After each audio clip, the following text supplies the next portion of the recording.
Friday. Well, what do we got in here? We got Sneaky, the Candace, we got Book, Jack. Hello, guys. Good evening. Hello, Jack. Hello, Sneaky. Hello, Candace. Hello, Book. TGIF. We got snacks. We got burbs. We are doing our Kickstarter panel tonight. I will just keep the bird cam on. That way, like, we can just focus on the PowerPoint. Yeah. How are you guys doing?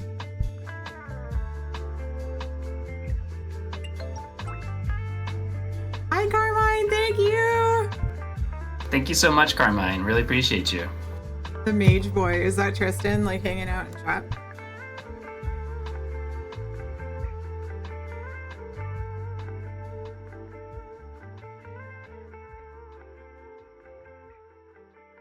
Ready to sleep through the weekend. Yeah, that's a giant mood. I feel that.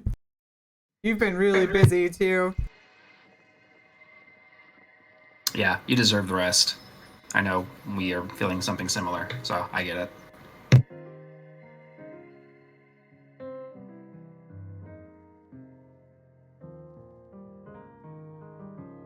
All right. We're going to go ahead and get this started. So, as always, welcome to the panel, you guys. All of you know who we are by now. Cat and Rye, Lynx and Rye. We've written everyone's cat girl, and really the most important part about this panel is we've done 2 Kickstarters now that were both successful. Yeah, so if there's a Kickstarter idea that you've got, something you've been brainstorming, don't worry, we are going to hit it. We do plan to primarily hit it from a point as an author, but as always, guys, feel free to jump in and ask any questions as needed. Hey Star, thank you so much for subscribing. Bonk, thank you. A huge thanks to Carmine for sponsoring this panel. Carmine wanted us to talk about Kickstarter and was very kind to pay for my time to put together the PowerPoint and get this all set up. So thank you, Carmine.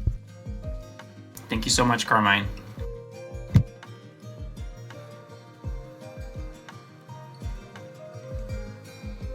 Move my screen over a bit.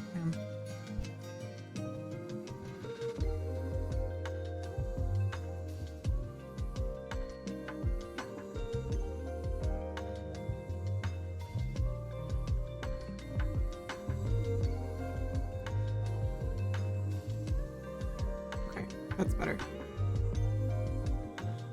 Yeah, I know I didn't do a schedule this week, but like I put it on our calendar for things we were doing, and I made sure to say in the streams, like the last couple of streams, that this will be the last stream for the month, and then we'll be back in September. But we wanted to get this done for Carmine so I could answer his questions and we can go through it. We've had a lot of people ask about Kickstarter and message me about Kickstarter, like how to do it and how it works, so I'm really happy that we get to talk about it. What we're going to go over today is what is Kickstarter, what to do before a launch, pricing, and then during your launch and fulfillment. And then of course we will answer any and all questions, and I actually put Carmine's questions in a little notepad that I will grab. So as always, this is a very kickback workshop. If you have any questions at all, do not hesitate to ask and we will respond to the best of our ability. Like Rye said, this is only going to be for like books and for authors, so if you're looking to kickstart something like a pin set or merchandise or anything else like that, that might have a different approach.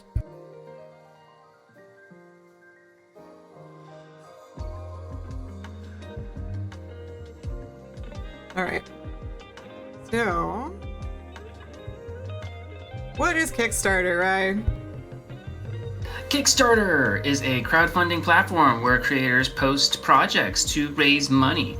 A lot of you are familiar with it at this point, but in case some of you aren't, it does follow an all or nothing funding model. So what that basically means is that you set a target goal. Let's say, we'll just use the number 2,000. Let's say you set a goal for $2,000 and you raise $1,999. Well, it's not fulfilled. So all that money gets refunded to everyone else. You're not familiar with it. Great. I'm glad that we have this slide then. Yeah, it's a crowdfunding website where I have it up here too so you can see. Creators from all kinds of backgrounds can go and start a Kickstarter, and it's not just for books. They have it for board games, video games, Eat-A bags, like Kat just did her Eat-A bag Kickstarter. There's tons. There are thousands and thousands of Kickstarters out there. I've seen gaming tables. But yes, it is all or nothing. So if you don't hit your goal, then you don't get the money and that's it. Where there's platforms like Indiegogo and GoFundMe. I'm fairly certain Indiegogo is not all or nothing. I think it's you get whatever gets pledged, and then GoFundMe, you still get the money even if you don't hit your goal. Where Kickstarter, you've got to hit it or else it doesn't go through. Kickstarter is really fantastic too because its user interface is very easy to understand. You can get pretty complicated with it, and anyone can start one. It's also very good for marketing. Kickstarter's integrated marketing into their platform is pretty damn good. To get marketed early, you really have to hit the funding goal as fast as possible, which we will talk about in a few. And it will suggest your Kickstarter to people who have backed projects similar to yours in the same kind of genre. So if there's another lit RPG and we did our lit RPG, people who have bought lit RPG will get an email saying, hey, you might want to check these out this week. So they also feature you in a category. We had a good amount of people who backed the project that had never heard of Cat Girls before but saw it on Kickstarter. I don't know if GoFundMe is more well known. Like, it might be, but it's hard to say because Kickstarter has been around for a while now. I'd say they're about even. Like, it feels to me like just as many people know about Kickstarter versus GoFundMe. Kickstarter started in 2009. GoFundMe started in 2010. So funny enough, Kickstarter has been around longer than GoFundMe has. GoFundMe is more focused on fundraising for things like charity or trips, or we've seen people do like your honeymoon. The other thing that a lot of people prefer Kickstarter for is because it lets you set up tier levels, especially when you have merchandise. So you've got these different tier levels that people can pledge for, and that's what they're going to get once you've got it all together. Whereas GoFundMe, you just kind of throw money at it and that's it. Hi, Woo. So one thing that is important to note, mostly for the backers, is that it is high risk for them. So in Kickstarter's terms of service, what you are paying for as a backer is for the project to start. It does not guarantee anything that the project starter has promised to its backers. So that can be that's kind of the downside to the backer situation, because you're going into it with the faith that, hey, if this gets fulfilled, I'm gonna get item X, Y, and Z, and we're gonna have a good time. And Kickstarters are kind of notorious for failing to fulfill people's pledges. I know just off the top of my head, Darkest Dungeon, Monster Hunter, and what was it? There was another one recently. It was something you did just recently, Lynx, that they decided, oh, sorry, we can't actually fulfill it, even after they asked for an additional payment. That was Darkest Dungeon. Okay, that was Darkest Dungeon. I thought so. Yeah, so even if you do throw all this money at it, Kickstarter's not entitled to refund anyone. Yeah, it's up to the company to refund it, and Darkest Dungeon was looking at filing for bankruptcy, which really sucks, so he can't get the money back. And that also puts a strain on you as the creator to show some kind of credibility or background to prove to your audience, hey, yeah, I'm going to fulfill this. Like, it's not going to be a problem. They always have you, when you set up a Kickstarter, at the very bottom, you have to include risks and challenges. So you have to say, like, okay, here's what we might come up against that might stall your rewards or could change things, blah, blah, blah. So you going into it, your backers will know that there is a potential that you might not fill your order, which is kind of scary. So like I said, if you have a better background and something to prove, and we'll talk about that a bit more, then it's going to be a lot more solid with your backers. And once again, we're reviewing books, so if you're looking at kickstarting merchandise, this might not be for you. There will be some takeaways that you can use, but this is more like our experience from the two that we've done.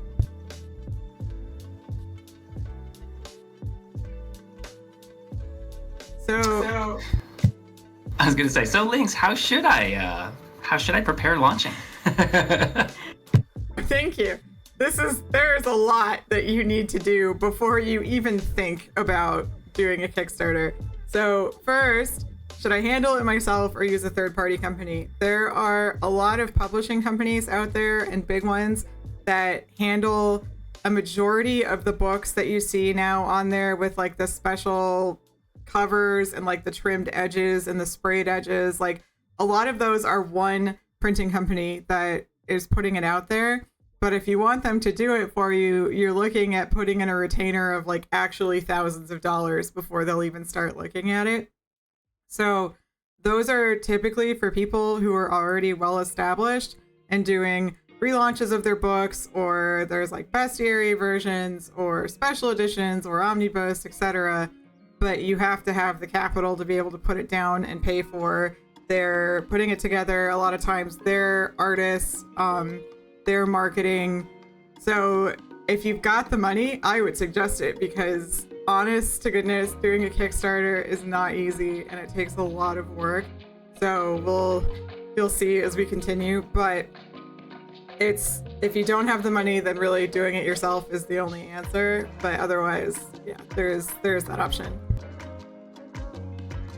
And then ask yourself, does this project really need a Kickstarter? Kickstarter is really fun because it makes making money easier. So you don't have to worry about the process of like, okay, if I sell 1,000 books, I'll make such and such money. So much to the degree that if you have a Kickstarter, it's like, okay, that kind of helps front load some of the costs that I'm going to suffer from.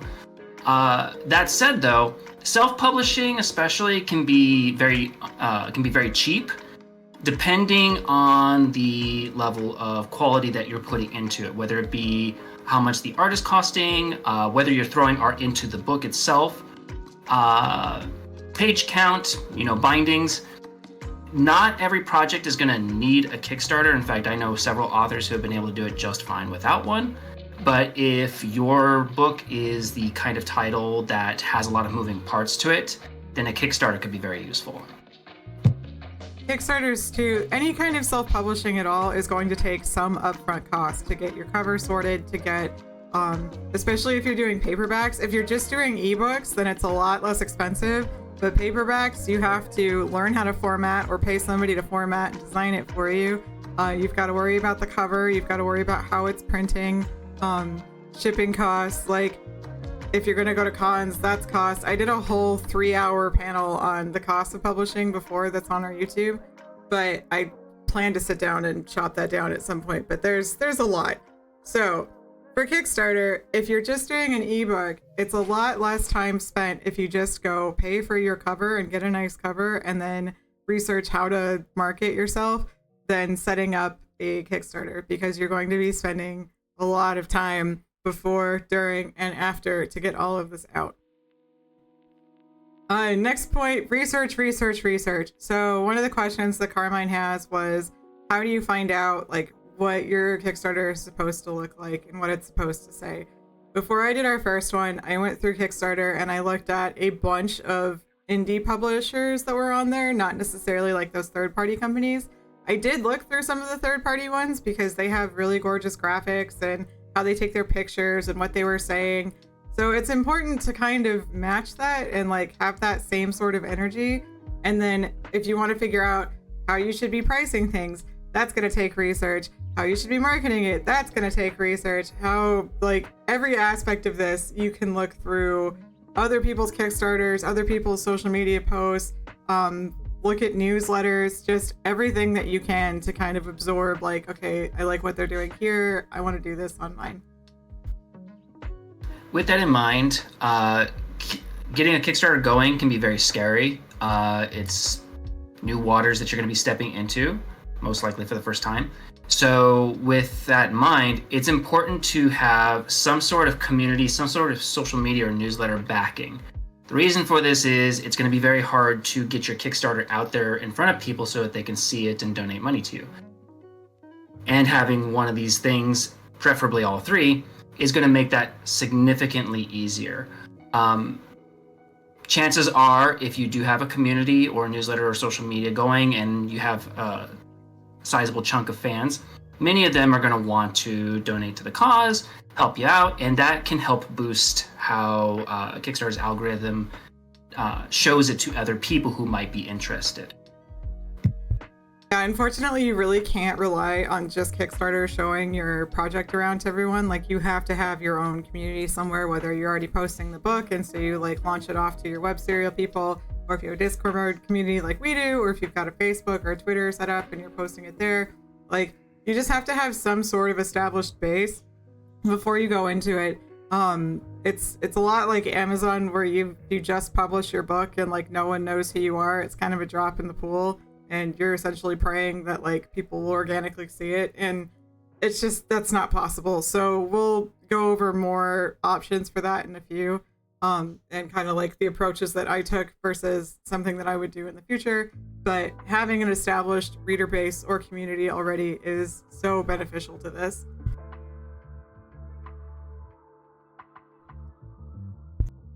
And then next, I had mentioned the credibility because of the backer risk. So for our first Kickstarter, we didn't have any paperbacks yet, but we had our web novel. So what I did was looked around, researched other stuff, and I made up like a mock-up of our book. So we didn't have the book yet, but I was already starting to price it, and we're gonna go over stuff that I regret with this Kickstarter. Did different with our second one, and we'll do different with the third one.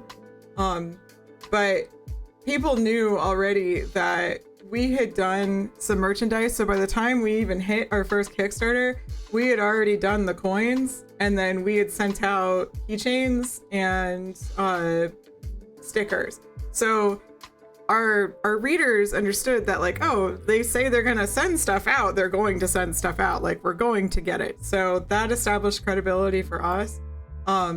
If you have been posting chapters consistently, like doing once a week or once a month even, and you're just staying on top of it and you're easy to reach, that'll create some credibility. There are different ways to establish that, like establish yourself as a reputable person when you set this up, and that's really important to do. This, in my opinion, and I'm sure she'll tell me if she disagrees or not, is the most important part to Kickstarter. Price every single little possible thing you can think of out. Price out how much it costs to order the books. Price how much it costs to get the art. Price how much it costs to ship, especially if you're going to be shipping internationally. That ripped us apart real bad. Price out every single envelope, package, everything you can think of. It's very easy for these numbers to add up, and if you're not careful, you may actually end up spending more money than you actually end up getting. I will say that both of our Kickstarters, we spent more than we got. So it's really, really, really, really important to start taking into account all of this pricing, like you said. Book binding prices especially. You can go and you can figure out the measurements of your book. Like if you're doing a paperback, decide your measurements. If you're doing a tabletop RPG book, decide your measurements. If you need it printed in color, that's going to be a lot more expensive than you need it printed black and white. Page count, how heavy the book is. Page count, especially on websites like Ingram Spark, will launch the price up. Our fifth book was like $1.50 more than our other books because of how big it is. And while that doesn't sound like a lot, when you're ordering 100 of them, that's $150 more than you were expecting. So it's really important to make sure that you have the pricing on things. Product shipping costs to you don't get calculated a lot. So like whenever we have books shipped to us and merchandise shipped to us, like that's usually another $30 to $100 depending on the weight of the stuff. So that goes into it. Your artwork. If you're having artwork done at all, it is all considered commercial, and expect to pay commercial prices, because if it's going on a Kickstarter, then that's considered advertising, or like Chocobo said, the bookmarks, which you can see here, those were commercial. Are the covers, the inside and illustrations, the stickers, the prints, the bell coins, like all of that falls under commercial art. So it's going to cost extra, and how much you pay for your artwork should go into a factor. So when people asked us like, how did we set like the $5,000 goal for our Kickstarter, I broke it down on the page, but essentially artwork itself was like $3,500 just for the art. That was before I ordered books, before I did anything else. Like we had to get that paid for. And then some more things to take into account will be merchandise pricing. So keychains, stickers, prints. If you do the coins, coins are very expensive, and I don't recommend doing that for your first time. But like stuff like keychains is a lot easier to swallow, even like acrylic pins. Enamel pins are very expensive. Enamel pins were actually a pipe dream for me. I never thought that I would have enamel pins for a series, let alone 12 of them now, which is crazy to me because each one of those little pins is like $100 to make just one. Packaging, like Rai said, so look at shipping box prices, measure how big your boxes are going to be and check them. We got our boxes off of Amazon, and then we also did the tissue paper and some of the little fluff on top. Like that costs money.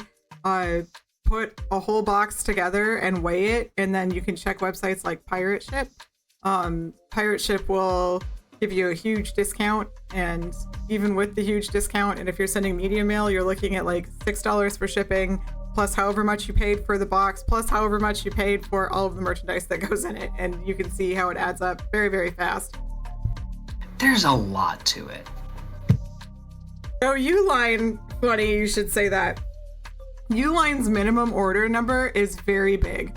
I went to Uline and I bought our foam for our book 4s from there, and we still have foam left over, but I had to buy a ton of foam, and I looked at boxes, like shipping boxes, and the minimum I could order was like 150, which was too many at the time, and it's still too many to order at once. Like they keep sending me giant fat stacks of catalogs, and I'm like, we're not a big business, please. So Uline is great if you are shipping out literal hundreds of boxes. Yeah, I could see Uline being useful if you were just like a bigger company, essentially. It feels like it's made for more commercial companies. That's great of you to ask, Carmine. I actually just bought the boxes off Amazon, and I bought those stickers. They're just the little stickers that said everyone's a cat girl cat packs. Those are stickers, and the stickers cost me like $10 for a whole pack of like 150. So that was way cheaper. I keep looking at custom printed boxes, and I was looking yesterday at them on Uprinting, and for 100 of them it's like $5 each per the box, so I'd have to drop $500 for custom glazed boxes, and we're just not to that point. So maybe one day. You say maybe. I think absolutely one day. Thanks, sir. I'm glad to have your optimism, because yeah, that was a little up for me. So you can still do little cute things like for our last Kickstarter on the big boxes, we had to use white boxes for the big ones. So I printed off ties from our nice printer and did sticker paper, and then just stuck ties on them, like because our double blind avatars have ties, and it turned out really cute, and it cost me like nothing. So that's fantastic. You can have really good quality without having to worry about spending $1 million, which is nice. Yeah, exactly. And even on Amazon, custom packaging on there is super expensive. And yeah, I buy the boxes on Amazon, and then I buy our stickers from like Uprinting or PrintKeg, and just grab big bundles of them. Math is very important for book writers in any kind of content creation space, honestly. It's a necessary evil. Learn it. Speaking of necessary evil, marketing and advertising pricing. I don't know if Crickets can cut out custom boxes or print on them. I don't know. Yeah, I would love to have a Cricket, but we don't have a Cricket. So I just use our beautiful printer and do our stickers. Yeah. So one part of marketing for Kickstarter that's best to do to set up before you launch, which will be on our next slide too, is setting up a pixel, and I'll talk about that a little bit more. But you really should be advertising it somewhere, and Facebook ads were honestly like the best place for us for the Kickstarter, for the books in general. Like, they are the one place where we've been getting clicks and people have actually been converting to sales, where Twitter and even Google ads and a few other places that we tried just did not work at all. Find a local medium-sized supermarket. They might be wholesalers as well. Retailers, the warehouse will have a ton of boxes. If you can schmooze them, you can get smaller size shipment of boxes. I didn't want to reuse boxes. I wanted to get our own like good boxes. So like Uline is a big one for businesses if you're selling enough, but the pricing on the boxes on Amazon, I think I pay like $30 to get a pack of 25 big ones. And honestly, that's like $1.25 a box, which is the least expensive I could find that aren't super thin and crushed into garbage by the time that they recommend, especially when you're doing books. Oh my God, like books get so hurt in the mail if you don't package them right. It'll definitely be up to the person in a lot of these cases too, but we personally want to make sure everything looks as clean, perfect, and pristine as possible. So just knowing that we would have reused a box would have left us feeling like we're not technically doing, but like we're kind of pulling a fast one on people who donated to the Kickstarter. Yeah, I like all of them looking very uniform too. So I don't know if I could do that. Like I need them to all be the same size and that everyone is getting like the same quality. For those of you who have ordered from us, like every single box is a really nice like black and white box with tissue paper, and then we get the protectors, those like plastic protectors, and we put them over the books and bookmarks. I'll use those over our pins. Like we put little floof on top. Like our boxes look really pretty and we get a lot of compliments on them, and I am not changing that like to save it. It looks so nice. I never ever want to like skimp on quality for the people who support us. Like that is so important to me. Thank you so much, Chocobo. Yeah, we take a lot of pride in making sure every package feels like an event.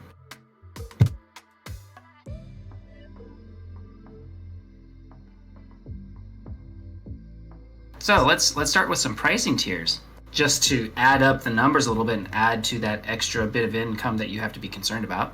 Hang on one second. Did I get it? Oh yeah, I did. Okay, never mind. Continue.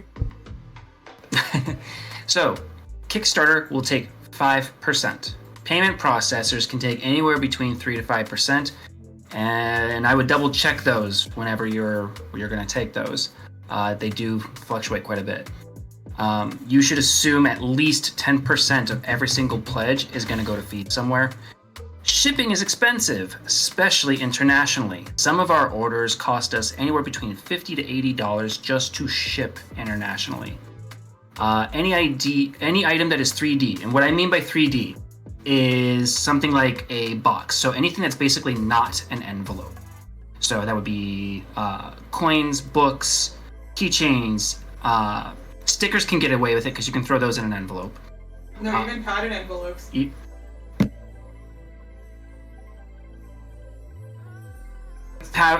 Just to clarify really quick too, envelopes are fine, but padded envelopes still count as 3D.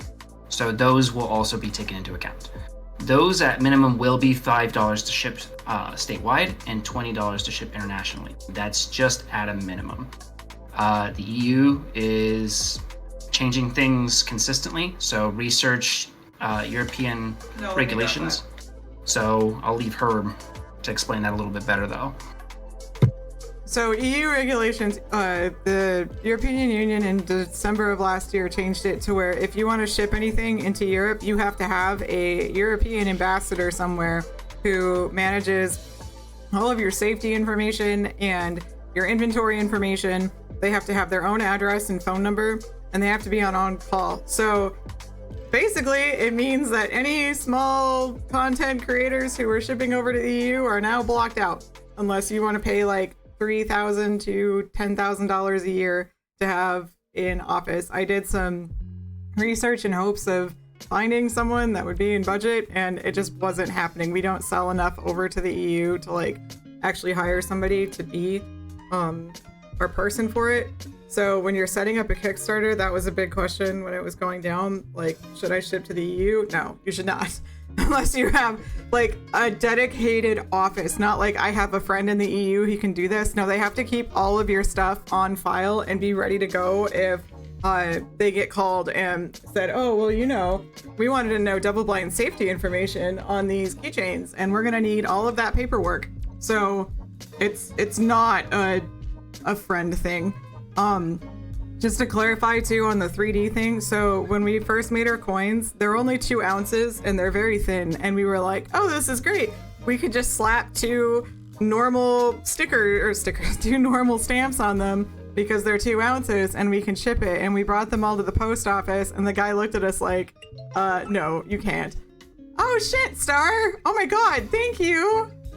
Thank you so much, Star. That was really kind of you. Thank you, thank you, thank you. Damn, everybody sub now. Ah, thank you so much. So with the coins, we got to the office and he's like, no, this is gonna be like $5 to $6 to ship every single one of these. And we fucking panicked because we had planned on spending maybe $30 on stamps, not $250 to send everything. And it was right around Christmas and Sky was a total freaking angel and saved us and covered the shipping for these coins. But we learned a very valuable lesson that day, that anything that's not a sticker or a flat ass letter has to be shipped by a package. And then lastly, take your time into account. This is one that is really, really easy to lose track of. Her and I are just as guilty of it. But whether you're work from home, you have a traditional job or otherwise, keep in mind how much time this is going to take. So, mind you, we have anywhere between, I would say, 60 to 100 backers on both of our Kickstarters. And while that doesn't sound like a lot, that's 60 to 100 packages you have to take care of. 60 to 100 packages that you have to weigh, take to the post office, or have somebody pick up. That's going to take you a long, long time. For us, it took us pretty much close to a week in total amount of time spent to get everyone's packages shipped and ready to go. So if you are going to do this, make sure you've got time off for PTO, or make sure that you've set enough time to actually get the packages taken care of or have someone help you. He's just talking about post your Kickstarters over, because you're going to take time to set this all up, to do your research, to get everything pretty, to make your graphics, and then you're going to hype it to hell, which we'll talk about. So that's right. Your whole life is going to be consumed for like 2 months plus while you're doing this. Did we start production during the Kickstarter and use it to regain the money? I don't know how you started production. So sort of the biggest thing that we needed done was the cover. So without the cover, we really didn't have anything. So we paid for the cover first, and then we started working slowly on getting the internal illustrations on both of them. So I think we had 1 or 2. And then for the first one, we had the coins and the keychains already done and in our in our shop for people to buy. So we just kind of added more to that, and Mound was a doll and just sketched us some more out so we could show it. For book 5, we had a sketch of the cover, and then we had a sketch of the bookmark, and I think a couple of sketches of internal illustrations, but we pretty much were waiting for everything to hit so I could pay it all in one lump sum. So it's kind of a up and up situation, but if you're doing a book, definitely have the cover. Like, have the cover ready to go, and if you're going to have merch, like, at least try and get a sketch if you can. There are a lot of artists out there who are willing to do half and half payments where you can pay half up front, they'll give you a sketch, and then you can pay the rest of the half, but make sure you establish that with them. Like Comty, when we do it with her, she's totally cool with it, so she'll get me a sketch and show it off. I did the same thing with GBS. Especially when it's like a bigger project, like a lot of artists are okay working with that. But you need to have some kind of proof of concept. Do not go into your Kickstarter with nothing, because you won't get any backers. Like, you have nothing to show off. Like Unmasked said, people love to see shiny things. Hey Raisha, you got a sub from Star. Enjoy. And yeah, Carmine, you know, when they say like don't judge a book by its cover, I kind of still do, because I figure, and I know that Kat feels the same way, that if you're going to put that much effort into the interior of the book, then you may as well put that much effort on the exterior of the book as well. Yeah, like this I updated during the Kickstarter, but it was a sketch first that I could show off, and I didn't have the back ready yet because I didn't know what the hell I wanted to say on the back, or if we were going to have this up here, so it just says Sunday, Sunday, Sunday. But the thing is, with our 5th book, we had already had 4 other paperbacks. So everyone has seen our paperbacks. They know what the books look like. They felt it in their hands. They know the quality of our stuff. So we could get away with something like this. I don't suggest this if you don't have books that are already your proof of concept. Like, look, we've got the other 4. The 5th one will be this way too, but cooler. Like, it's just, you want something to show your backers. Yeah, exactly what I was going to say too, is the 4 books there, seeing that, gives the backers some relief, like, oh, well, look how far they've gotten. They clearly stick to their word. I'm sure I can donate towards the 5th book without any remorse.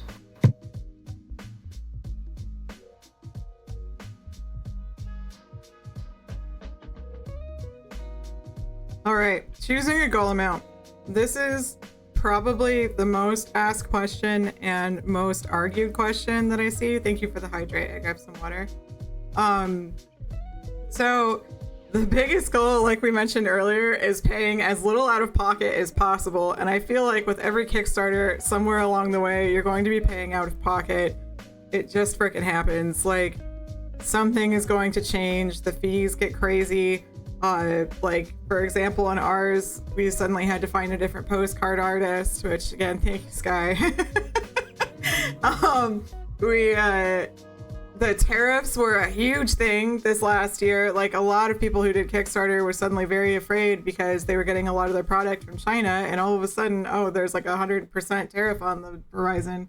So make sure that your goal at least lets you have a little bit extra just in case something goes wrong.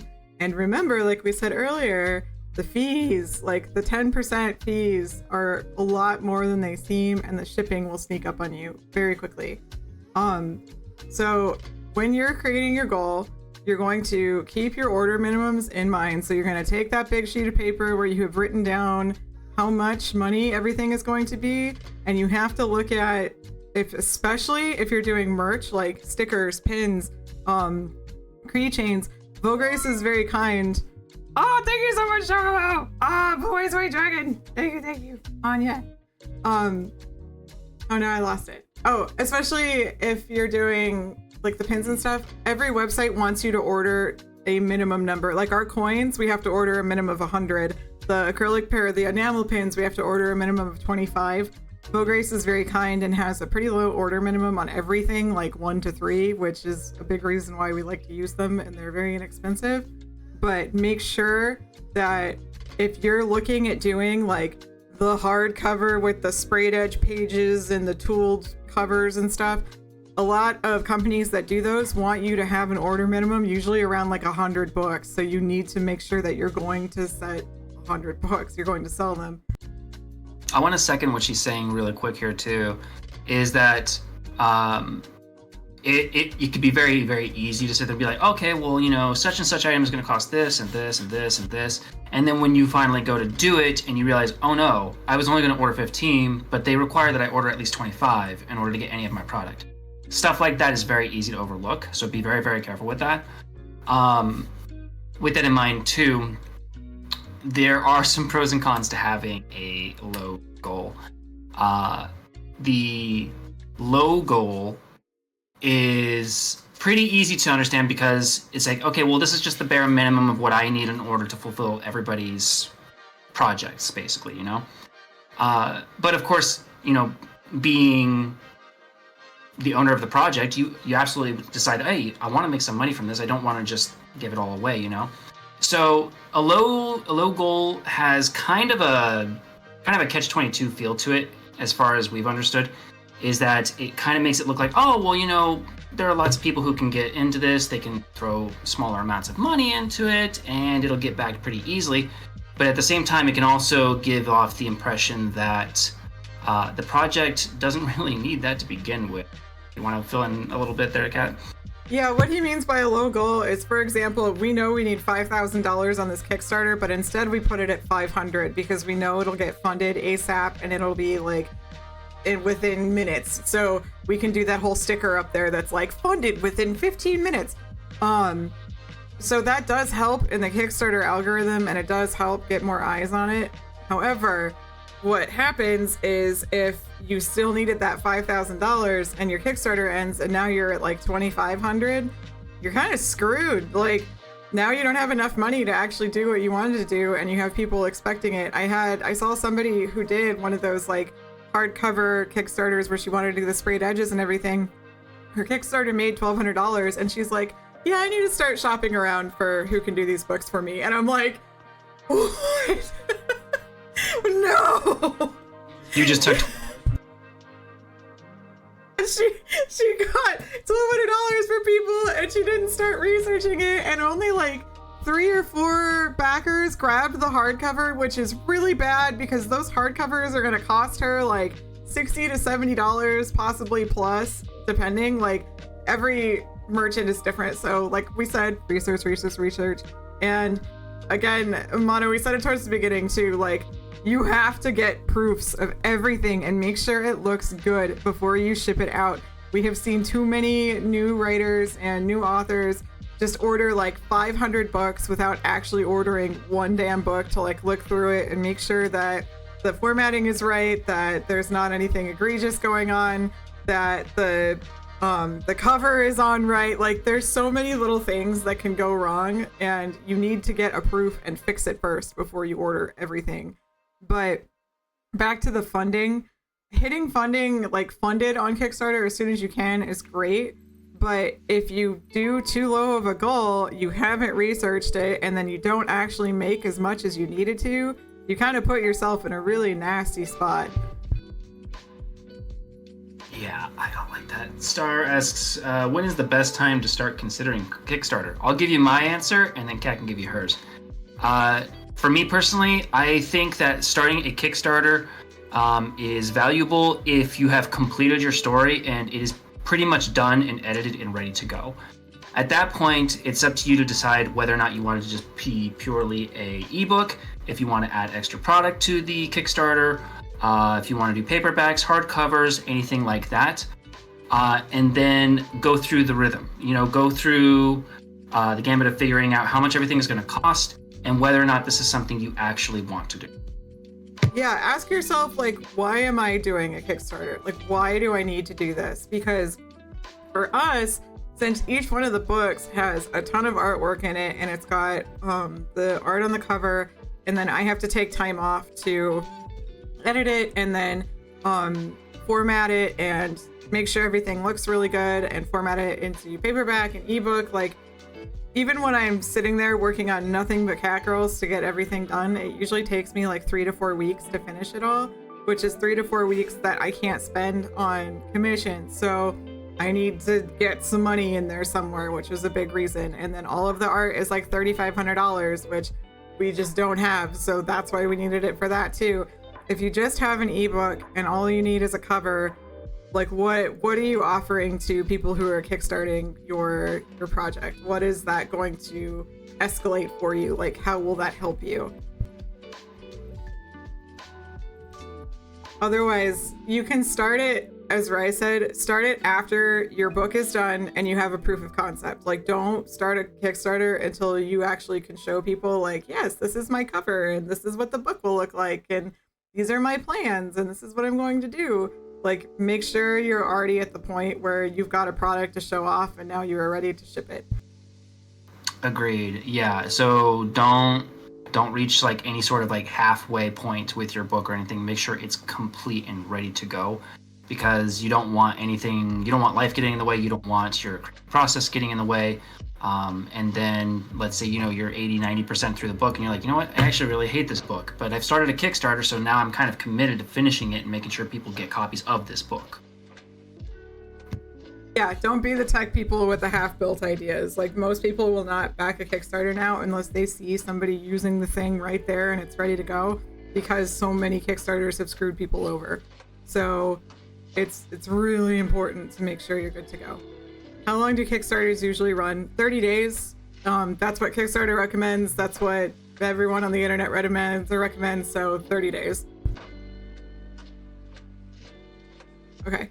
The last one for choosing a goal amount is, please be realistic and kind with yourself. So I see and hear of a lot of people who are like, I'm going to start a Kickstarter and I'm going to be like Brandon Sanderson and raise $15 million. Or they see the ones that are getting like 60 grand or 50 grand off their books. And then they get very upset. Like, be realistic. Like, why are they earning that much money? How much of a community do they have? How long have they been writing? How much readership do they have? Like, we were ecstatic to get 8K and 7K on ours because we were just like, oh my god, this is awesome. Like, we didn't expect this to happen, and our community is insane.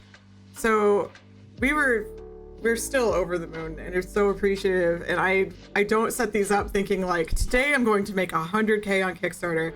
So just look at everything that you have, look at how much it's going to cost, and make sure that you're setting a goal that you will be comfortable with if you hit it, because you don't want to set one that will put you in a really bad spot, and now you're spending all of this time, which again is hurting your overall goal, and you're going to wind up spending more money than you wanted to. I'll add to that as well really quick is set some realistic expectations, obviously. Hope for the best, prepare for the worst. Worse, try to assume that best case scenario, you break even. And if you end up making more than that, great.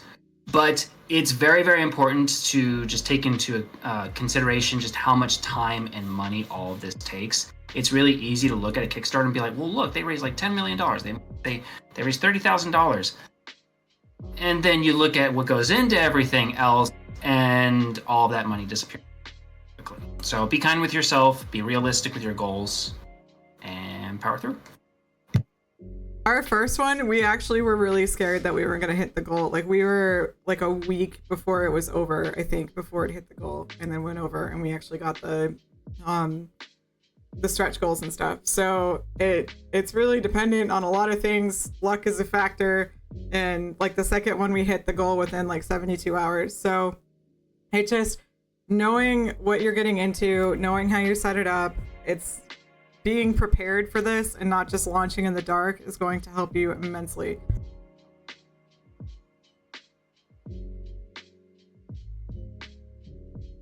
I know Kat's not here, but this is her picture and I love it. Before you launch, part 2, Electric Boogaloo. So for each one of these headings that they make very nicely, you'll want to have graphics that set them apart. That's a big thing on pretty much every Kickstarter that I see. So over here you can see like the extras where we talk about the bonus stuff that's going in there, the stretch goals, where we had those, the authors, so you tell everybody about yourself. You can make graphics like this. We used our UI, obviously, that we've been using forever because I is perfect and it was really cute. But you can just go in Canva and like make really nice looking graphics for free, or use their $10 program and make them just, they're like, I made this in Canva and it took me 20-25 minutes to put all together. You will want to make sure that you have photos or mock-ups of your product. So I bought a little photo box for $20 on Amazon and took all of our Bellcoin photos in there. I take a lot of our photos on our kitchen table and just try and edit them as best as I possibly can. My phone is 7 years old, so you really don't need like the highest technology ever to take nice pictures and make it look professional. You can do it with free programs, your old ass phone, and just a little bit of know-how and looking at how other people do it.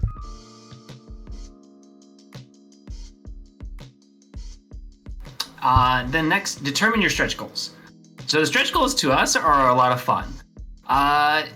If you do create some stretch goals, and you probably should, depending on what your project looks like, typically speaking, the more people are putting into it, the more they're getting. So once again, going back to that part we discussed earlier, where you need to make sure you're pricing everything out very, very carefully. It can be very easy to try and give somebody a good deal for a stretch goal. You reach that stretch goal and now you're not really making any money. You're making anywhere between like maybe $1 to $5 on each stretch goal if we're being generous. He's being really generous, by the way. The first time we did stretch goals, we made nothing on them. Yeah, we made nothing. Star said I'd be surprised if anything I wrote makes more than 3K. Yeah, I agree with Sky. Don't be down on yourself. Like, the coin year, I didn't have like 2 dimes to scrape together, and Sky really saved our asses. So it's crazy to think now that like, oh yeah, okay, if that happened again, now I'd be okay. But when we first started, we didn't think that this was going to go anywhere. We thought, oh, this will just be like a 40,000 word novella thing, and we will go back to our daily business. So do your best, keep passion to it, and go into it with as much heart as you can. Like, don't knock yourself down before you even finished anything. That's not nice. You might surprise yourself. I'm nervous for a project that's so far out. Without this, I would be walking into one big buzzsaw. You would be. That's why we're doing this, to try and help. We did not get the map. No, I'm hoping maybe on the next one I will put up the map, which would be cool. We'll try. And then research and write all of your copy. Do not leave this for later. Your copy is all of the words that go between these headings. It's all of the stuff that's going to tell you about the book, about what you're doing the Kickstarter for, about who you are, about your add-ons, about your stretch goals. I've seen people like put in just kind of filler space and then leave this for later. But do not do that. Like, just have it good to go, and then that way when you're ready to launch, you can go in and kind of like make little edits here and there. But don't put off getting all of your copy down. You will regret it, because all of this stuff is not something that you want to write last minute. It will come off like you have written it last minute, and you want to be the best version, the best presentation of yourself. So make sure you have photos of the main product and mock-ups of stretch goals. So with mock-ups, you can use, Adobe, Canva, like she was saying earlier, create some proofs of concept and prettify it. Photos and product imaginings bring people in. They like to see what they're actually gonna be holding in their hand. And I didn't think this was super important, but it is. Make a video. People watch that video. Like, a lot of people will watch that video. Make it short and sweet. There are way different videos that you can do. A lot of people, for authors especially, prefer to like take video of themselves talking about the book. I wasn't comfortable getting on a camera and talking about the book, so for the first one we had it where Marlo, our voice actor, was like talking with I and explaining the Kickstarter, and it was cute. And then this, for book 5, it was just short and sweet. It is like 30 seconds long. I threw it together in Canva, and it just tells you about the book a little bit and shows off the art that's in there. And I thought that was good and impactful and quick. But everyone really likes videos, especially with YouTube and TikTok. Like, that's the first thing they want to see, and that's going to be the first presentation of whatever you're kickstarting. So highly, highly recommend you make one. Yes, absolutely make a video. And then that said, when you do decide to launch the Kickstarter, make sure you stick to your date. Do not push it out if you can avoid it. Life happens. If you need to, you need to. But pushing it out is not going to build confidence. If somebody's sitting there wondering whether or not they should donate to your Kickstarter and they're looking at it, especially since people will be able to watch it, they can actually put it on a watch list so that when the Kickstarter is ready to launch, they can go right to the page. They even get emails and things like that. But it does not build confidence with a donator if you're constantly moving the date. Even more than once can make a person sit there and feel, maybe this person isn't as organized as I hoped they. Yes, fully agree with him. In that same vein, you'll create your launch page. And what I mean by that, so once you load everything into Kickstarter, they'll ask, okay, can we review it? And if it's your first Kickstarter, they can take a bit to actually go through it and make sure everything looks good. And then it'll create your launch page. For ours, for the second one, it was instantaneous. Like, I put it up there expecting to have to wait for a bit, and they're like, nah, you're good. So the launch page does not mean it is launched. It shows everyone a countdown, like when it's going to happen. So people can go on there and put in their email addresses to be notified.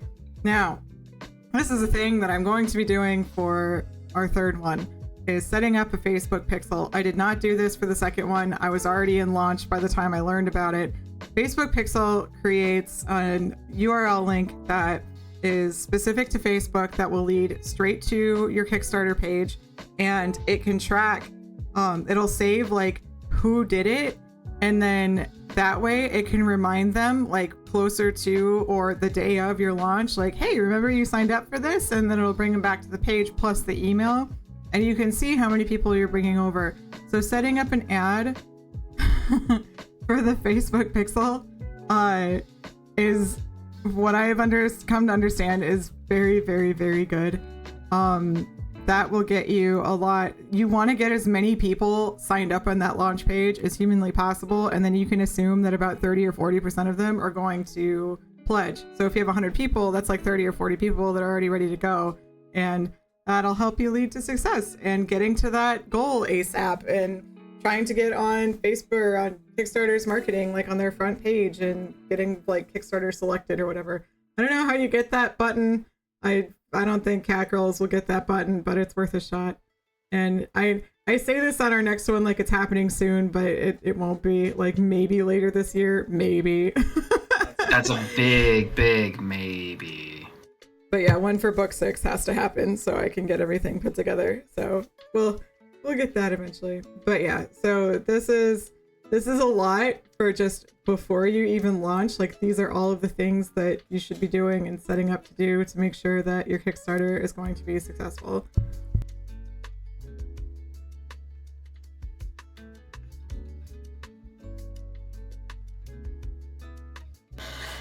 On launch, hype. Do not stop hyping. Hype is everything, especially in the modern day. Internet and social media, always remain hype. Keep hyping your hype. Hype until the hype stops hyping. We cannot stress enough how important this part is. I was posting every single day somewhere on Twitter, on Facebook, on Instagram, on Blue Sky, in our Discord, on the Patreon, on our newsletter. Like, obviously not sending out newsletters every day, but I sent out the newsletter to let everyone know it was coming up, and then I sent one out the day it went out. And then we had a whole category in Discord for Kickstarter so that we could all talk about like where we were getting to the goal, us getting excited. I could show off artwork, I could show off sketches, and I did this every fucking day. We had the streams, we had long streams. I think we did 3 10-hour streams for the community, for us to play. We did Q&As. Both times I've done Kickstarter, like all 30 days are full. I never ever stop hyping, like Rye said. So there is so much hype that must go into it. So we didn't get a ton of these in retrospect, but if there's anybody offering to share your Kickstarter to their network for money, don't do it. It is not worth it. A lot of those are scams. They want your information. And if it's your first Kickstarter especially, it's not worth what you would get out of it, even in a best case scenario, because you're still going to be newer. If you do succeed on your first Kickstarter and you do another one in the future, you can actually ride that because you get a little tag that says, hey, this person has completed their Kickstarter in the past. Yeah, we got a lot of messages on the first one and then a decent amount on the second one through Kickstarter and through Twitter that were like, I see that you have a campaign. What are your goals? Do you want me to share it with your network? I can send you packages. Like, we got a bunch. We even got a ton through Merchants of Nyarlia. People went through our contact page. Ignore them. Those are scams. Do not use them. Do not give them money. They're not going to get you anyone. You've already set yourself up for success. You don't need them. And one of Carmine's questions was, how often should I share updates? So in addition to your hype, the other thing that you're going to do is share updates on your Kickstarter. For us, during the Kickstarter, we were sharing updates when we did the streams. We shared updates when we hit goals. If I got new artwork to show off, so like this was the cover sketch. So as soon as I got that, like I was sharing it. I shared updates for like when Mao talked about her chibis. We did 19 in total, and that includes the here's production and here's shipping.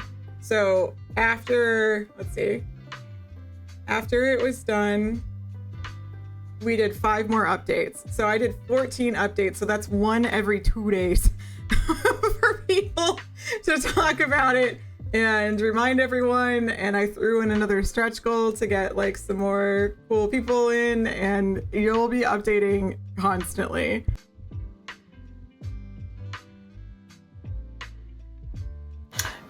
In that same vein, make sure you stay positive about everything. No matter how your Kickstarter is going, spin everything in a positive light.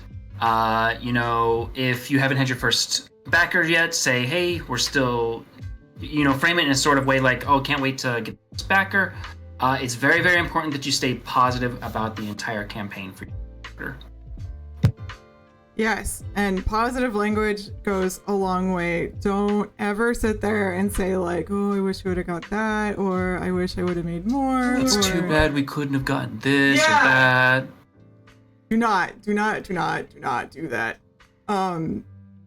We, like, even when we were halfway through and we were 42%, we were like, all right, 42%, that's awesome. Thank you. Here's our Q&A. And when we hit 95, we're like, yeah, it's happening. It's really, this is awesome. So stay excited, stay hype. Do not do the pity party. That will scare a lot of people away. Like, just be excited the whole way through. And I know what we're asking is really difficult, and this is very, very important. So please just stay positive. Yes, please, because it's not a charity. You're offering something to them. Yeah, you're offering a product. This isn't a GoFundMe. Like, you are giving back, and they are buying your merchandise. So just be excited. Try not to overpromise. We are very guilty of this. So one of the first big mess ups we did with the Volume 1 Kickstarter is that we said that shipping was included in all of our pledges, which was a freaking mistake. Our basic box was $25, and I don't think we didn't make any money on any of those boxes. No, we didn't. None. Yeah, we wound up paying a lot out of pocket for the first Kickstarter because we didn't charge for shipping. I didn't realize how expensive some of like the boxes were going to be. I didn't know how expensive some of the pins were going to be. I kind of ballparked it, which was a mistake. So this is why it's very important to go and get estimates for things. Like, even if you only have a pin sketch, you can measure it and count the colors and go ask people like, hey, how much do you charge for this? I'm just looking to get an estimate right now, whatever. Yeah, so if you overpromise and you're like, all right, everyone who's ordered a $25 box now gets 3 enamel pins and a keychain, that sounds really cool on paper. Until you're putting it together and you're just like, fuck me. Oh no. And then the last one on here is cold calling and shout out swaps. One thing that I did for the first Kickstarter, which I really didn't want to do for the second, and I was glad that I didn't have to, was go on Twitter and start asking as many people as I could to retweet our Kickstarter, like the post with it. And I'm like, hey, you know, could you retweet this? That would be great. Please retweet this, please. I got a few people who messaged me on Kickstarter asking if I would be willing to do shout out swaps and updates. So I did those for the second one, but mostly for the second one, I just shouted it out on our stories. I shouted it out on like anything we had published on our Patreon, on our social media, and our newsletter, and that was enough. So cold calling isn't super fun, but it is definitely an option and might get you a couple of more backers. Okay, and Book Clever asks, how much would someone want to promise on a Kickstarter? What is a good middle ground? I'll give you my answer and then Cal will give you. That's going to be determined mostly by you. What I will say is try to keep in mind how much time everything takes, how much work everything's going to take. What you could do is you could take a box and just package it with a bunch of stuff and just time yourself and see how long it takes you. Assume mess ups are going to happen. Assume poor product is going to make it to you. Like, for example, there have been some instances where we've had product shipped to us and all of it is wrong. So we have to have them send us more product, which could take anywhere between a week to a month. So take those kinds of things into account whenever you're accounting for these sort of things. But it's mostly going to be determined by what you're willing to compromise on. It's also, especially if you mean how much, like, would someone wants a product or promise as far as merchandise, how much you can feasibly order and how much you can have in your house. So we still have tons of Cat Girl product in our house as far as like keychains go, pins go, and stickers go. Like, we have a ton. So since there's going to be order minimums and discounts at certain order amounts, then you'll just know, like, all right, I'm going to be kicking this around. For our tier levels, I researched other Kickstarters and kind of based it around their amounts first and what they were including with them first. And then for the second one, I had a better idea of what we could include. So, for example, our $25 one had the book, a bookmark, the keychain that came with the Kickstarter, and then a sticker. And the book is like $8 shipped. The bookmarks are like 50 cents. The keychains, I think, are $1.50 or $2, and then the sticker is like 25 cents. And then the box that came in is $1. The tissue paper and stuff was some change. So we're looking at, after shipping, like $17 or $18, and then 10% off of Kickstarter. So now we're at 20. So we made like $4 on each one of those boxes. So these are the kinds of things that you have to sit down and price out and see what exactly you're comfortable with. And then I also learned this Kickstarter that the 9x12 prints, I would have to either put in a different container or put them in their own box. So with volume 4s, we had just bought the bigger boxes and like laid them on top. So it seemed to work pretty well. So we figured out like different ways to package the bell coins, different ways to get the prints in there. But when you're coming up with these prices, you'll really want to figure out exactly how much everything's going to cost you, the time it's going to take to pack and get it out there, and then how much product you're going to have left over, and if you're able to like sell that or what you're going to do with it. So if you're only okay with just doing the book and a bookmark, that's great. That's fine. And then like a book and a bookmark and a sticker, that's also fine, because those are like pretty low minimums and they don't cost you $1 million out of pocket.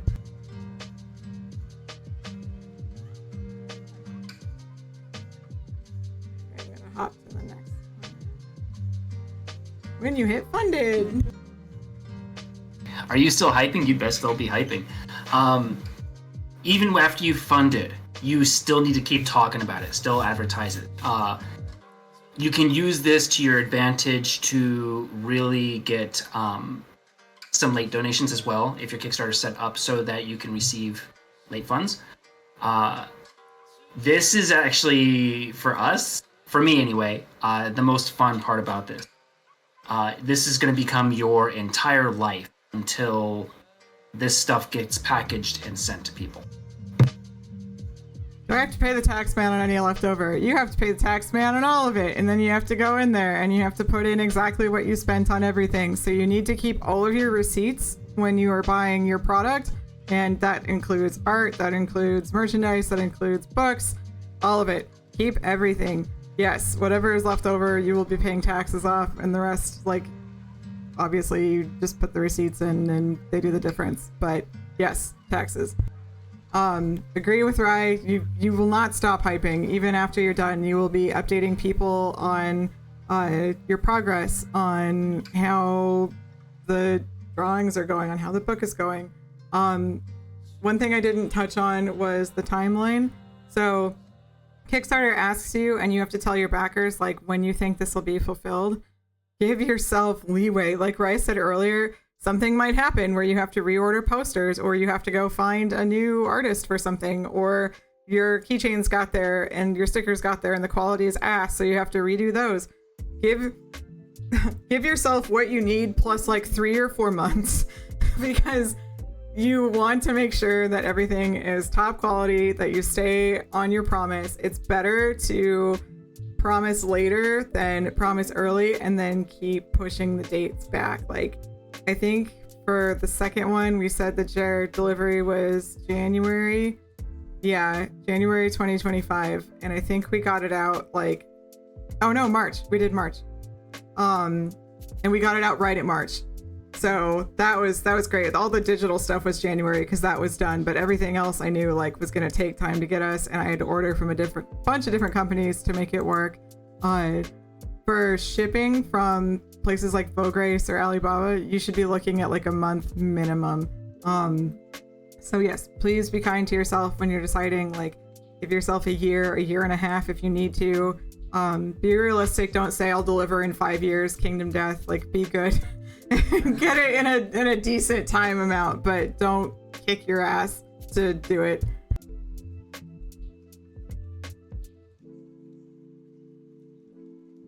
If you don't think I'm already imagining Dom pins for Snail Girls, you don't know me. Oh, I know you are. It's gonna be so cute. She'll do the best pins. She always does.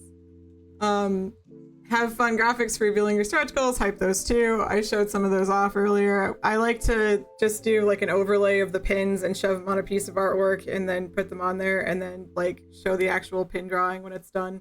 So there's a lot of ways to be creative about it. You can blur stuff out. You can like cover it up with something else, like do the VTuber thing where it's like, if we hit this, I'll reveal it. Just whatever you like doing. And then, yep, keep staying positive.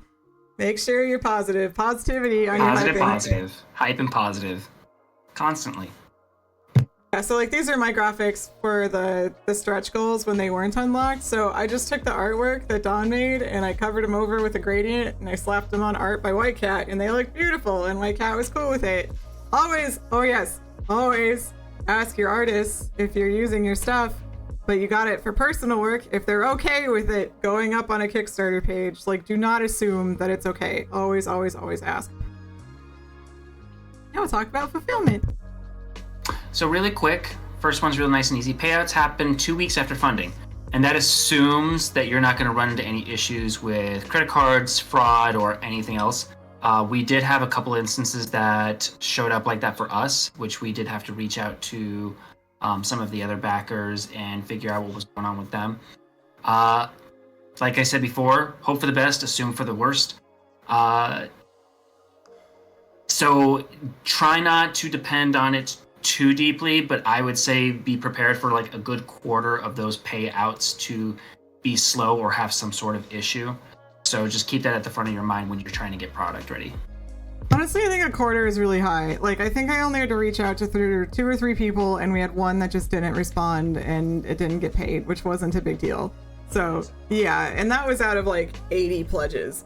So that's not even close to a quarter. Like, plan for 5 to 6, and I think that's a safe amount. Just so cautious of things. Probably overtly so. It's good to be cautious. It's good to have like a realistic approach and be happy with what comes out. So I'm good with that. BackerKit versus Kickstarter fulfillment. So BackerKit is another website that's a third party, and we used this for our first Kickstarter. They also do projects like Kickstarter does, and they're kind of coming into the market as well, but it's not as well known as Kickstarter. So in addition to this, you can import all of your stuff over from Kickstarter and they will handle your post Kickstarter stuff where it actually lets people add add-ons to their pledge and pay for the shipping costs and do all of that. The thing with BackerKit is they also charge a fee. With our first one, it was like $350, but I was already too deep into it and didn't know anything about the Kickstarter fulfillment system. So I was like, fuck it, we roll, and we use them. And to their credit, their systems are fantastic. And if you have a larger Kickstarter, like I would use this 100% of the time, every time. Like the UI is friendly, the back end is really easy, and everybody who used it didn't have a single problem. Even if they had never used BackerKit before, it was very, very simple for them to go through. Kickstarter's fulfillment basically gives you their name, and then they can go through and do the Kickstarter survey and tell you, like, for example, on our coins, they could write what coin they wanted. Or if they chose a pin, they could write what pin they wanted. But for add-ons for that one, we had to do our shop instead.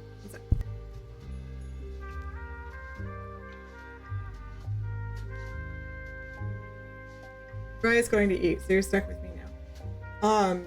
So Kickstarter's fulfillment worked out for us this round since we didn't have to pay extra. And since we had our storefront, like the last time I didn't really have the storefront set up and ready to go. But this time I could give Kickstarter backers a coupon so that way I could include stuff within their boxes, and they'd already paid shipping through Kickstarter and they didn't have to pay a second time on our shop. So if you're planning on having way more than 59 backers or 82 backers, backer kit's a great way to do it if you're cool with spending some extra money on it. But Kickstarters, for me, it wasn't bad. It's just kind of whatever you like to do. As soon as you get your payouts, start ordering your product ASAP. That way you can get stuff checked. You can make sure that the quality is good. You get it in sooner than later. Everyone loves early shipping boxes, so if you're early, no one's going to be upset. Hooray, the Kickstarter is done.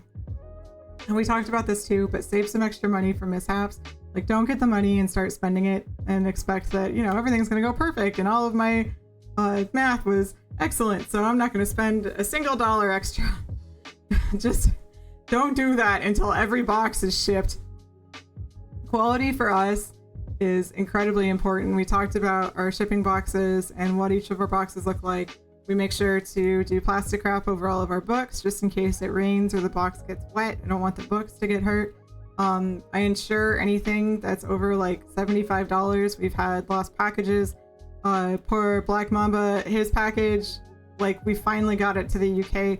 They delivered an empty box to him the first time. I was so mad. Like, it made it all the way there and then they're like, no, it's empty. So make sure that your quality is high. I've one of the Kickstarters, and I won't say which one, that I pledged to. It's actually like, that one was my last one. I will never do it again.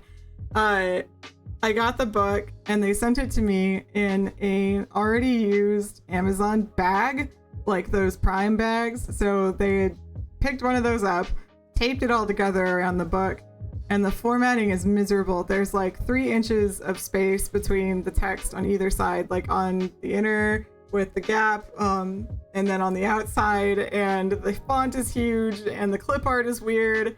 And this is like a $30 book that I paid for in my Amazon used Prime bag. So don't be that person, please. They made plenty of money to put it in a box. They're just paying so much in pages. They could have paid so much less than pages if somebody had actually formatted it right and not just run it through Vellum and been like, yep, this is fine for the paperback too. It's whatever. It's frustrating. Websites that we recommend: VGen for artwork. So you can always ask the Cat Girls Discord if you are looking for an artist. Like, we have so many artists now in our arsenal that we are happy to recommend and back and give them some help. Otherwise, VGen has been my favorite for finding new artists, since it's pretty much guaranteed that it will not be like AI generated. You can find pretty much any kind of cost or budget. They will have somebody on there, any style. Ingram Spark is what I use now for our book publishing. I used to use Kindle, so Amazon has their own paperback and you can use that if you want. I like Ingram Spark's quality better. The covers feel nicer, the pages feel nicer, the printing is nicer. So there will be a lot of back and forth on that. You can do both and see which one you like better. The pricing is about the same. Ingram Spark used to charge $50 a book to publish it, and they stopped that to be competitive with Amazon, which was very cool of them. The only thing I don't like about Ingram is after 60 days, if you don't correct something, it's $25 to go in there and correct it. So there's some stuff with Cat Girls 1 and 2 that I would love to go back and fix, but I'm like, oh man, I don't want to pay $50. Vograce is my go-to for our merch for our acrylic pins, our acrylic keychains, our stickers. They do an amazing job on their stuff. I do use Alibaba for our enamel pins because I found them at a much more competitive price, and they make the backings with them and everything and pre-package them. So bless them. I have the name of the person. If you're looking for enamel pins, I'm happy to send it over. I know Kat in our Discord server, I sent her there for her puppy pins and they came out amazing. So highly recommend. And then I use PrintKeg for our prints and U-printing for our business cards and the bookmarks, because U-printing does the gold shiny. Okay. Get a thermal label printer. I cannot recommend this enough. On Black Friday, if they have it on sale on Amazon for like $50 or $60, oh my god, this little thing has paid for itself 900 times over. I don't have to replace the ink cartridges. I barely ran out of all 500 labels it came with like a month ago, and we send out a lot of stuff.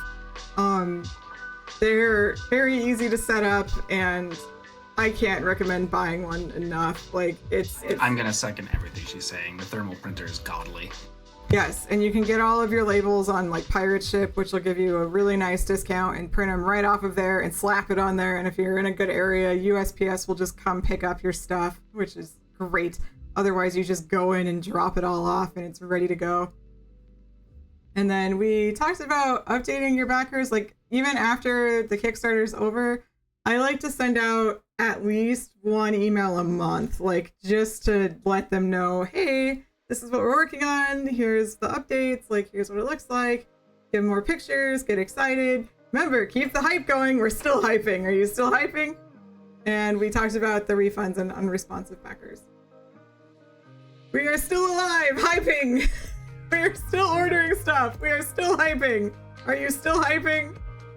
See? Hype, hype, hype, hype. Are you still hyping? No, Sky, you need to be hyping. Snail Girls is out. Hype, hype, hype. Shut the fuck up and start hyping. Hype, hype, hype, hype, hype. Hype them, Snail Girls. We're almost to the top 1,000, which is insane. Hype, hype, hype, hype. Oh. I included these because they were 3 social media posts that I made. So this one over here was for our first Kickstarter, and I threw that together in Canva. The other 2 I threw together in Photoshop with assets that were free or we already had. I use Photoshop for everything. I know GIMP is a very common one, and there's a few others, so if you don't want to use it, you do not have to. And honestly, Canva for social media stuff is so nice. So, very, very cool. When a Kickstarter ends, does it just close, or do they have the tools to prolong the sale? So the Kickstarter itself closes, but BackerKit will let you set up a shop if you want to. I don't think... Oh, you know what? No, I remember it asking me. I remember Kickstarter asking me, do you want to allow late backers? So it will let you if you want to keep going, but since we give it like Kickstarter exclusive merchandise, we didn't want to keep going. Plus, we had to have like a number for what we were going to order for everybody, since we don't really have the capacity to be like, oh, we'll just order 1,000 and then whatever we have left over, it's whatever. So when you're doing a smaller scale, if you have something that's exclusive to it and you're not going to have a whole lot extra of anything else, I don't recommend doing late backing. But if you're cool with it staying open for a while, you absolutely can. The other thing I feel like it gets rid of is kind of the urgency, like, oh, well, I'll just pledge after it's done. So you have people that'll wait to see like if the Kickstarter actually gets backed and then they'll buy it. And you don't really want that because you want your Kickstarter to get funded. So it's, in my opinion, I think it's better to just end it, and then later you can offer the products at, we did like a little bit more expensive, so that way like anyone who jumped on the Kickstarter got a cool discount or like got extra stuff since they helped us out. So we wanted to reward them and throw fun things in their boxes. It's good to make sure that like you make this special and it's not just, oh yeah, I'll have these up in a week for the same price, so you didn't really need to back the Kickstarter. Yeah, make it feel like an event. It can feel like kind of a kick in the face if you're offering something that is exclusive to your Kickstarter, and then later on you end up selling it like, you know, a couple months back or a year later. You're like, oh, it's totally fine. You know, so the extras of these, we're just going to start selling to people. People are going to feel like they were kind of ripped off or they were cheated. Like, oh, that was supposed to be a special one of a thing, you know?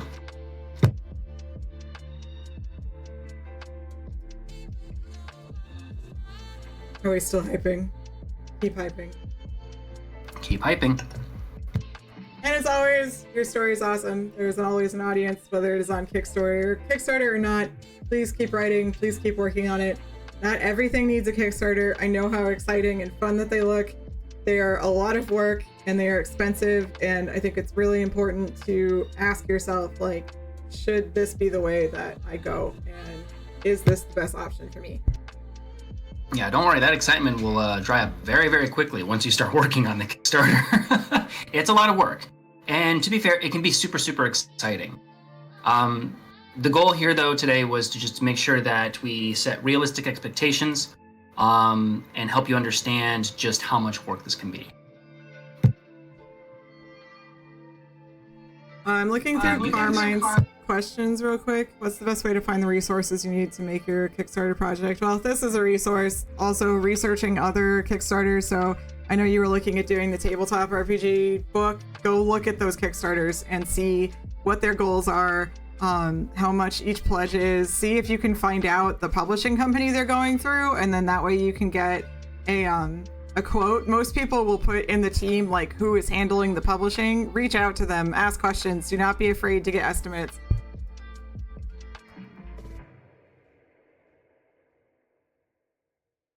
I think we got everything else here. What should one avoid when communicating goals or rewards? Like we said, be positive. Just avoid sounding negative in any term, or like, oh, I wish we could have done that, or like, it's a bummer we couldn't do that. Do not ever say like, I wish we could have. Like, just don't. Just be excited for what don't do that. Even in a worst case scenario, let's say you don't reach it, spin it as, hey, you know what? Let's give it a try next year. Let's try this later on. Maybe we'll have more people come in next time. You know, put it in a positive spin. Yes, agreed. Like, even if it doesn't get funded, just like, hey, thank you for your support. I'm so glad that you reached out. And like, that'll help you too to kind of understand where you can go. Like, okay, maybe I just need to build a community presence or a social media presence, or get more eyes on my stuff somewhere and start posting it chapter by chapter. Like, there's always more options. That's, if you do a Kickstarter and it doesn't get funded, it is not the end of the world. It does not make you a bad writer or author. It's just, we needed to try something else now. And then when should one use the money raised from the Kickstarter in case of refunds and such? I said it earlier, but if you can, hold on to everything until every box is shipped out, because stuff happens and it's just good to have that fallback.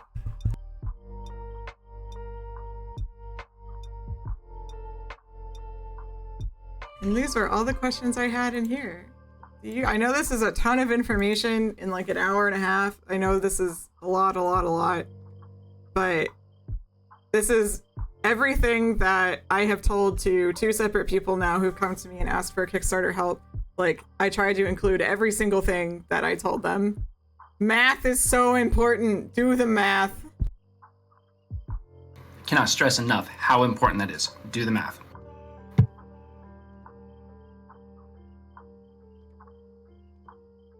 And Kickstarter is just as much marketing as it is hype. Like, you've got to be ready to be promoting it and talking about it every day. And then, just like your story, you also have to be ready to be thinking about it and talking about it and marketing it like every day. It's your lifeblood. For example, if you haven't read Snail Girls yet, I would very, very much recommend it. And you should definitely leave a review, because we're almost in the top 1,000 on Railroad, which is very new for me, and I would love a fucking achievement star that says top 1,000, because how magical is that? Jack's hot, the girls are hot, there's a hot Drider. I don't see the drawbacks. There's a gamelet system. You are hot, Jack. That's exactly what I was talking about.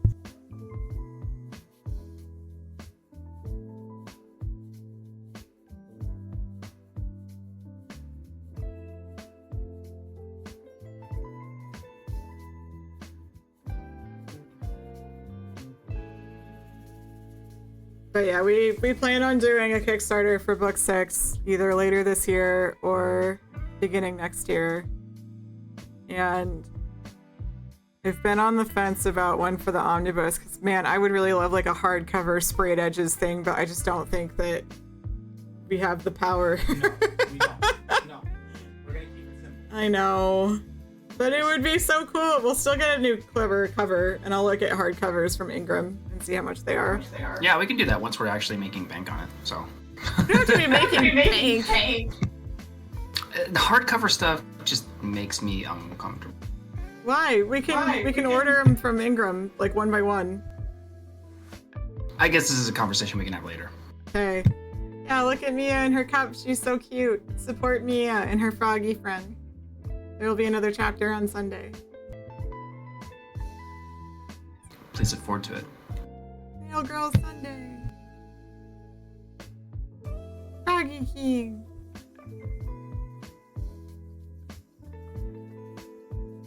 Are there any other questions about Kickstarter, about writing, about cat girls, about snail girls, about when is Sundari Met coming out?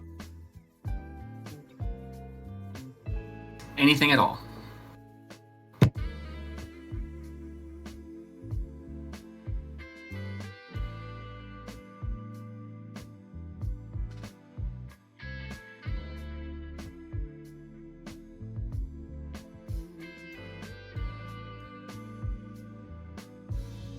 I will find one so you guys stay. I'd like to eat dinner at some point. I think I got everything. Hype, do the math, set goals to cover more than costs and expect a 10% cut. Find and research production to get better pricing and use your distribution. Hype, have a proof of concept and then produce one each. Yes. Yeah. And assume, unless you're going through like a third party that's handling the Kickstarter from you, you are distribution. You will be distributing and packing and shipping. You are the warehouse monkey. So everything will be shipped to you first, and then you will be shipping out from there, which is why I say shipping is expensive, because you're essentially paying for shipping twice, once to you, once to the other person.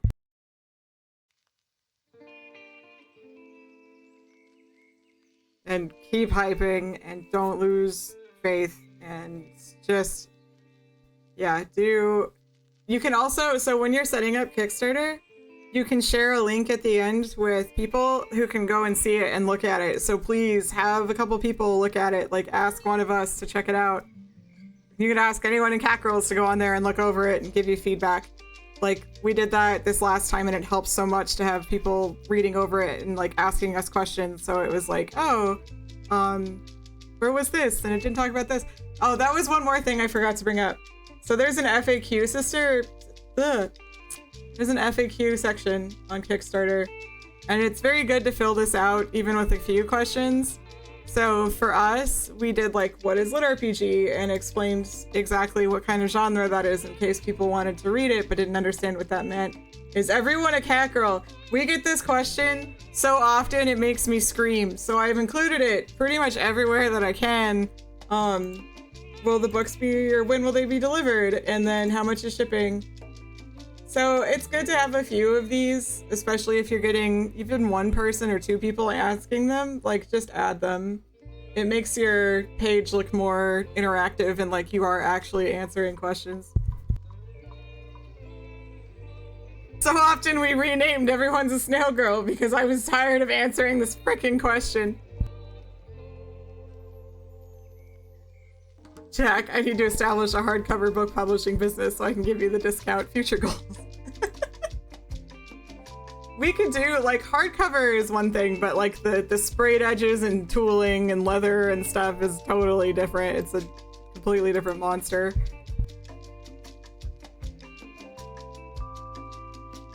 But is everyone a snail girl? No. No. Actually, there are fewer snail girls than there are cat girls. Snail girls take the primary number of girls, but there are girls of many other monsters. It's more of kind of like a monster girl story, if anything. Is every snail a girl? I haven't figured that one out yet. I think so. I was thinking, like, should there be snails, just normal snails running around? You know, that never occurred to me. Yeah, Jack asked on a comment, and I'm like, oh, fuck, I didn't think about this.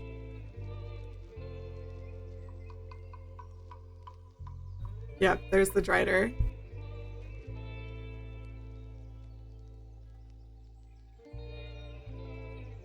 Your book does not need a lot of art, so you really just need the cover, which doesn't have to be a crazy art thing. You could just hire a nice graphic designer to make it look pretty.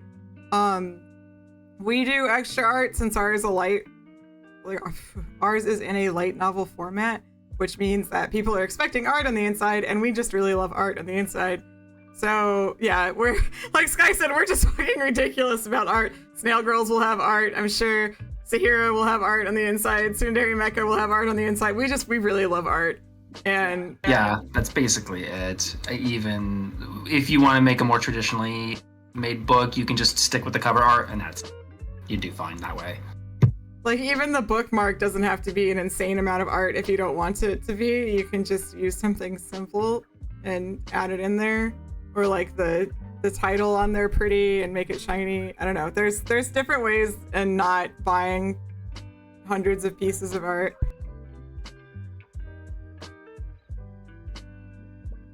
And like I said, for your section art too on the page itself, like, you don't have to do anything crazy. You can just make something up in Canva that looks graphically appealing with nice text that's easily legible.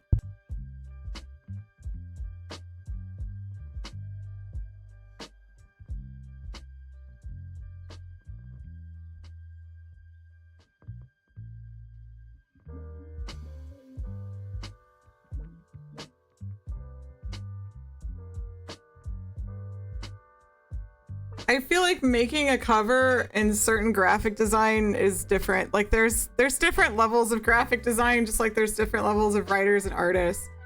So don't beat yourself up so much.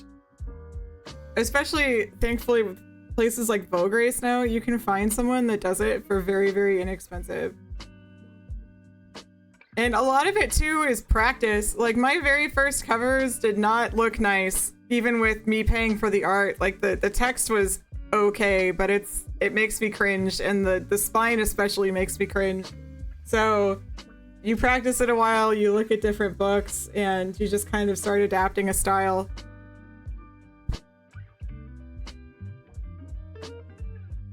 Like, I get all excited now when Brandon's like, "Can I have you design this?" Yay! I've made it! I did it!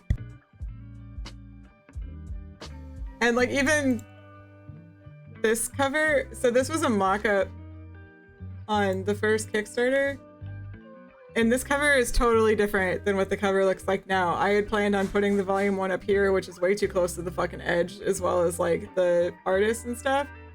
And then I changed the spine a lot. I am known for a thing. That means I'm probably good at it. And I love how our cover looks now. This is totally different though. Like, just to give you an example.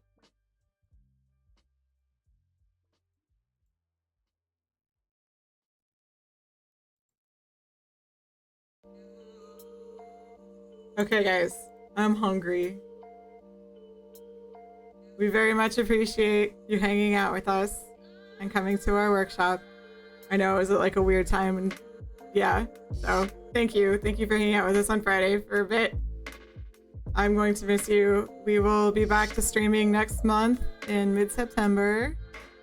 And I hope you have a wonderful evening, and I'll talk to you on Discord. Go read Snail Girls and review it, okay? I love you.